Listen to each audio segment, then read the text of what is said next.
you know, how did it feel to lose? And, you know, I immediately thought back to the, you know, if you lose, you should hold her, and it's like better than losing. And that's true.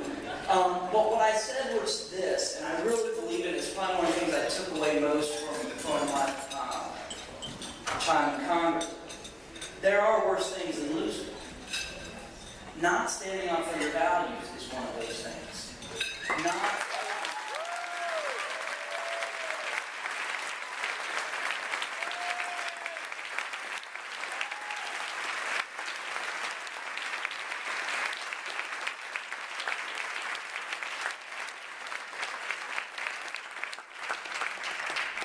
I said to her, the only thing more frustrating than losing is having never made your argument in the first place. And if there's one critique I have of the Democratic Party in the last election, and sometimes, is when we don't even stand up and make the case for what we believe.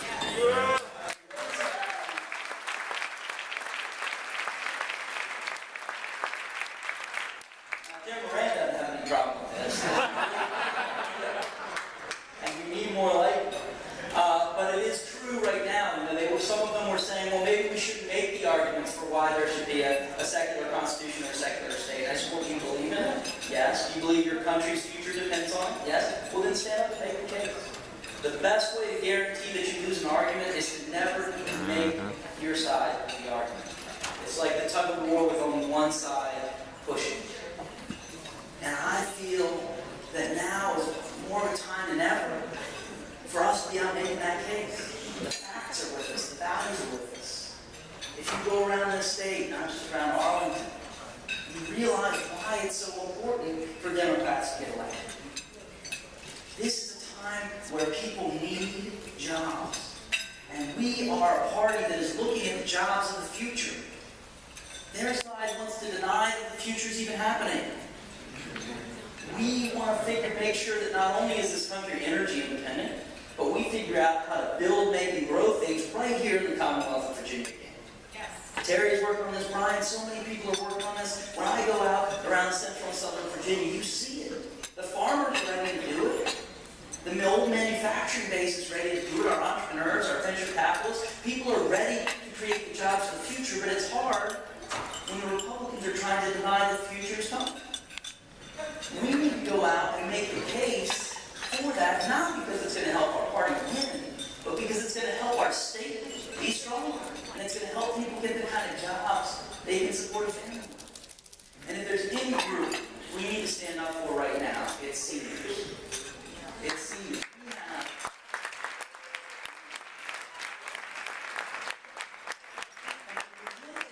Seniors, it reminds us of another thing as Democrats that we have to keep in mind. We have been on the right side of history, and that's why we know we're on the right side of the future. We were the ones that came up with Social Security and Medicare.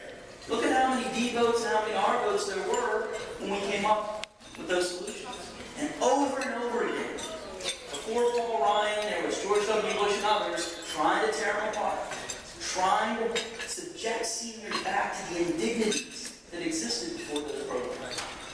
And they had the nerve, when Jim Moran and I and others stood up to protect Social Security and Medicare, to extend the life of Medicare, to extend the options available for seniors, to run ads saying that we were trying to hurt seniors.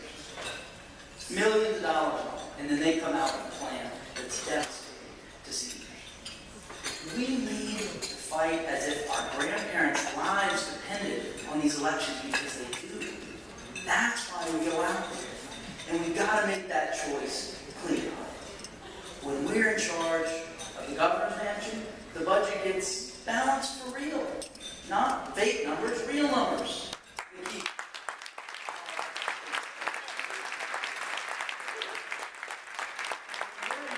Our universities are the greatest in the country. They're centers of learning, not political punching bags to be brought to court.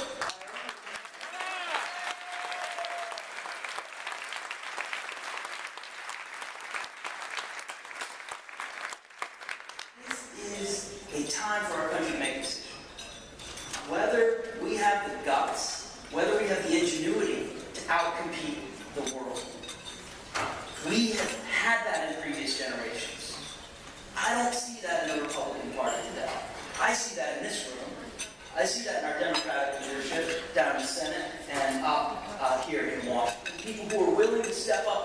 previous generation of Americans said we're going to leave the country stronger than before, and we are going to continue to expand the idea of equal rights continually to more groups of people and make that ever closer to each generation the ideal set down in the Constitution. That's our deal. We get handed the greatest country on earth and we leave it better. That's what we're supposed to do. And that's why we fight.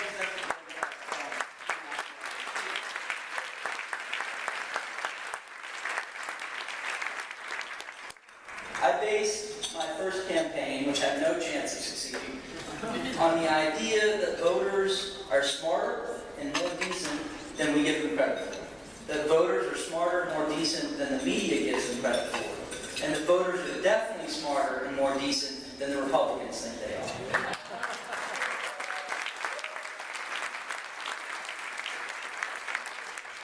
We were proud, we were excited to go out to counties that had very few Democratic voters and make the case. And we're not going to win those counties in one election cycle. We might not win them in 2 election cycles. But we might gain a few points. We might start giving those people who are there, who support us, a little more confidence to start speaking to their neighbors. Maybe those neighbors become convinced and it goes from there. Maybe we should assume that when we go out and make that case, we win because we're actually right. And maybe we learn a little something along the way. So people, ask me, including this young lady, were there things you would do differently if you have any regrets? I said, I have no regrets. I ran both campaigns based on the values I hold most dear. I made a case and I let things fall where they were. I was proud to support the stimulus act that prevented a Great Depression. In fact, I wanted it to be stronger.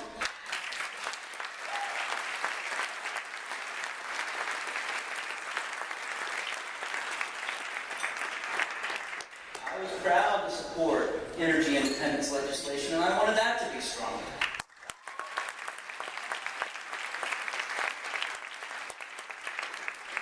And I was happy to support healthcare reform and wanted that to be stronger too.